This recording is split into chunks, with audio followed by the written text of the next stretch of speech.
do want to bring in Tom Llamas, who's been amazing at the big board, the fact that he's still awake and the big board still works.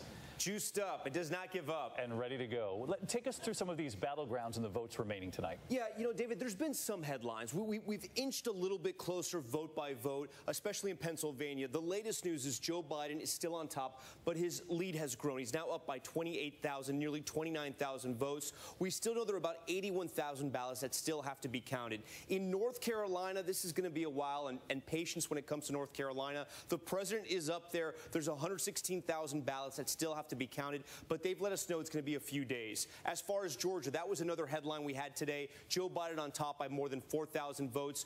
There could be, and we're not sure because we'll know more tomorrow, but there could be up to 25,000 ballots from the members of our military that are living overseas, along with diplomats or just Georgians who live overseas who are sending back ballots. The deadline was today. We'll know more how many outstanding ballots are there tomorrow. Nevada, Joe Biden still on top, 22,000, 130,000 votes remaining. And in Arizona, it's tightened a little bit. The president is coming back, but the margin is still 30,000 votes. And some believe that margin is too large, even though there's 171,000 votes remaining for the president to catch up. We'll know in the coming days, David, if that's the case. The fact that these states are so competitive will be the storyline of this election. But let's laser in on Pennsylvania, because that is the most crucial state in these final hours of voting.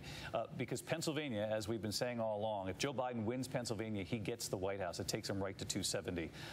If the president wins it, he's got to then get another string of states. But let's laser in on where the vote remains, Tom, and tell us why the Biden campaign is so confident tonight. Right. So a reminder, we just told you the lead is 28,000 right now. That's how many votes ahead Joe Biden is from the president. We know that more than 50% of those votes we were telling you that are still outstanding are from this area. And Joe Biden's actually turned some of these counties back to blue. They had flipped for the president 4 years ago. We're talking about the area of Philadelphia, the surrounding suburbs, up through the Lehigh Valley into Scranton, where Joe Biden's from, and then also Pittsburgh, Allegheny County as well. So you see these deep blue counties, and it has nothing to do with Republicans or Democrats. It's just these are population centers, so that's why the mail-in vote is there in larger amounts than other parts of the state. There are still outstanding ballots all over the state of Pennsylvania, even in these very red Trump countries, but most of them are coming from these two areas of blue, David. All right, Tom, we'll be back with you shortly. I want to bring in our political team of Rick Klein and Mary Alice Parks, and I want to start with you, Rick. First of all,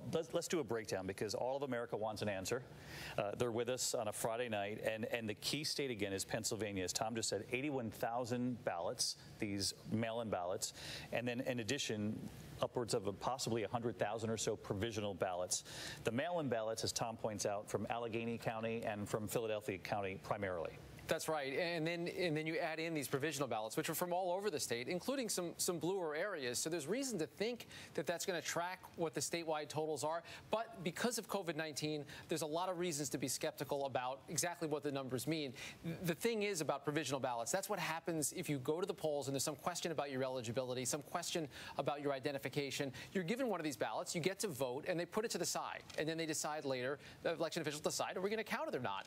The issue is that there may be a lot of voters in Pennsylvania, which has never had vote by mail before, who got a ballot in the mail and decided to show up in person. And it's possible a lot of those folks are Republicans. We remember President Trump down the stretch of the campaign telling his voters, go to the polls. So it's possible that there's more Republicans than Democrats in that group of votes we're talking about. And if that's the case, you might see those votes come in and close the margin in Trump's favor. Okay, so I just want to be very clear for folks at home. So the 81,000 mail-in ballots, those early ballots that came in, those are primarily from blue counties. So that's why the Biden campaign feels so good. What's unknown is the makeup of the provisional ballots, which were day of, for people who might have had a problem, as you point out. Typically, though, what percentage of those provisional ballots go away when you realize, oh, their vote actually counted, or their mail-in ballot actually was received? Yeah, roughly 1 in 4 tend not to be counted at all because there was some kind of a problem that was serious enough that it isn't. They want to count these votes, obviously, but not all of them are going to be valid ballots. So that narrows the universe a little bit. But again, just knowing a little bit more about them, I think, would make our team feel more comfortable in terms of making a projection. But just so the American people who are watching know, the number isn't quite as large as it might seem when you see those numbers up on the board. And Mary Alice, it's not like we didn't know this was coming. Some lawmakers fought on the ground in Pennsylvania to try to get some sort of a head start on this unprecedented, early vote or mail-in vote because of this pandemic. Yeah, Pennsylvania actually changed the laws a year ago before the pandemic hit so that you didn't need an excuse to vote by mail. They knew they were going to see this explosion of mail-in voting. And so they went to the State House and they said, that means we should start counting a little bit earlier. But they just had a lot of fighting in the State House. They couldn't come up with an agreement. And so we headed into this election day knowing there were going to be tens of thousands, probably hundreds of thousands of Pennsylvanians voting by mail for the first time, but officials on the ground not able to start counting those ballots until election day. Which is why we're all experiencing this delay as a country. I want to bring in Nate Silver, 538. And Nate, when you hear those numbers, I'm going to find you back over here. When you hear those numbers that we still have out in Pennsylvania, which is primarily what we're all waiting for an answer on, 81,000 ballots, maybe 100,000 provisional ballots, but as Rick Klein points out, 1 in 4 could get tossed. Is the math there for President Trump to not only make a comeback and surpass what you're seeing from Joe Biden? Is it there at all?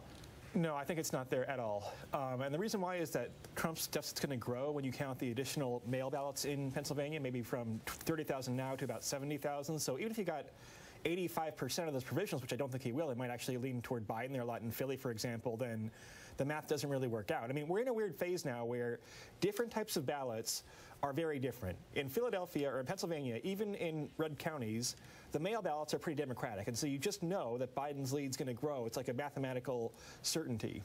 So as Rick is saying, there's like some ambiguity about like letting the state have its process, you know, making sure nothing is wrong and understand the need for caution. But like mathematically, I think, you know, Biden has 30,000 votes is a lot of votes. It's going to get to 70,000 when Philly comes in and stuff like that. And so it's very hard for the president.